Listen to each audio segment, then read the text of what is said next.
অবাধ, সুষ্ঠু ও শান্তিপূর্ণ নির্বাচন সহ ৭ দফা দাবি আদায়ে শনিবার অনুষ্ঠিত হবে জামায়াতে ইসলামীর জাতীয় সমাবেশ। এই সমাবেশে কয়েক লাখ মানুষের লোকসমাগমের আশা করছেন দলটির নেতারা।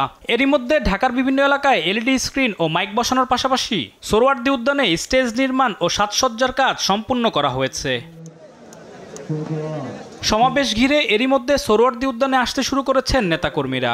বলেন, প্রয়োজনীয় সংস্কার, জুলাই গণহত্যার দৃশ্যমান অগ্রগতি এবং পিআর পদ্ধতিতে নির্বাচন চান তারা। শুধু জামাত ইসলামী বাংলাদেশ নয়, এদেশের আপামর জনসাধারণ এই দাবির সাথে ঐক্যমত পোষণ করে এখানে উপস্থিত হবে এবং এই প্রোগ্রামের সাথে সংহতি জানাবে। আমাদের লেভেল প্লেইং যে ফিল্ড রয়েছে সেটা এখন পর্যন্ত বাংলাদেশে আপনারা জাতি দেখতে পাচ্ছে যে মোটেই আমাদের সুবিধা নেই।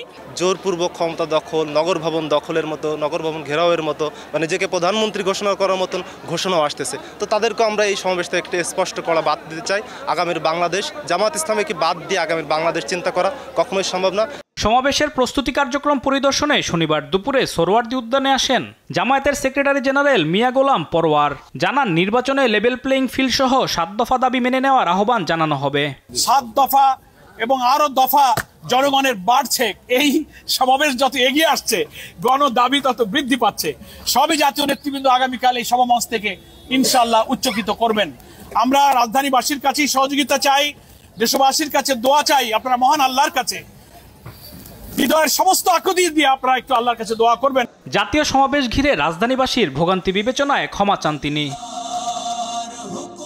আলিমুজ্জামান সাফওয়ান, দেশ টিভি, ঢাকা।